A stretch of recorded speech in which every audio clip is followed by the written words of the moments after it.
एक खातून JFK airport पर आई, उसके पास एक पासपोर्ट था। जब अथॉरिटीज ने चेक किया तो उस पासपोर्ट का ताल्लुक इस दुनिया में मौजूद किसी भी मुल्क से नहीं था।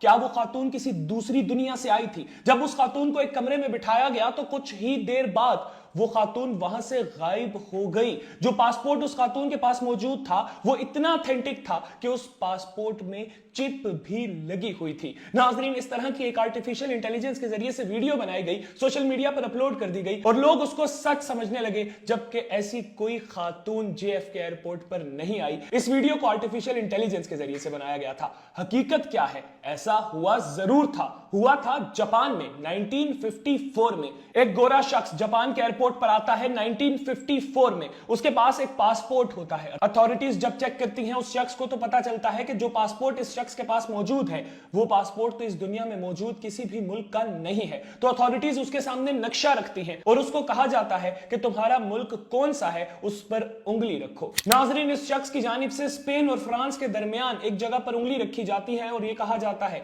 कि मेरा ताल्लुक इस मुल्क से है, लेकिन इस मुल्क के बारे में कोई नहीं जानता। मैं इस मुल्क से आपके मुल्क में आया हूं, जापान में आया हूं। तो नाजरीन, जापान की अथॉरिटीज उस शख्स को कहती हैं कि हम आपको एक कमरा ले देते हैं होटल में, आप वहां पर रुकिए, आराम कीजिए, तब तक हम कंफर्म करते हैं कि क्या जापान और फ्रांस के दरमियान कोई ऐसा मुल्क है जिसको दुनिया रिकॉग्नाइज ना करती हो और क्या यह पासपोर्ट उसी मुल्क का है। नाजरीन, पासपोर्ट के ऊपर स्टैंप्स भी लगी हुई थी काफी यूरोप ममालिक की और ये जो शख्स था इसको बहुत सी जबानें भी आती थी। खैर नाजरीन, जब तस्दीक की गई तो पता चला कि फ्रांस और स्पेन के दरमियान ऐसा कोई भी मुल्क मौजूद नहीं है जिसे दुनिया तस्लीम ना करती हो। तो नाजरीन, जब अथॉरिटीज इस शख्स को पकड़ने के लिए उस होटल के कमरे में गई जहां पर अथॉरिटीज की जानिब से इसको ठहराया गया था तो यह शख्स उस कमरे से गायब था। इसका सामान भी उस जगह पर मौजूद नहीं था। लेकिन कुछ महीने बाद इस शख्स को गिरफ्तार कर लिया गया और पता चला कि यह शख्स बहुत बड़ा फ्रॉडी है।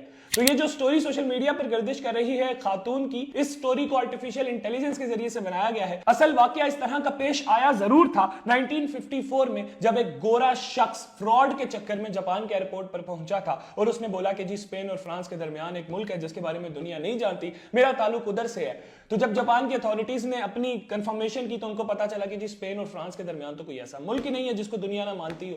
तो उसको जब पकड़ने के लिए होटल के कमरे में गए तो वो वहां से फरार हो चुका था। बाद में पता चला कि जी फ्रॉडिया था, उसको गिरफ्तार कर लिया गया और उसको 1 साल की सजा सुना दी गई। तो सोशल मीडिया पर चलने वाली चीजों के ऊपर यकीन ना ही किया करें तो अच्छी बात है। इसके साथ ही मुझे दीजिए इजाजत। अल्लाह हाफिज।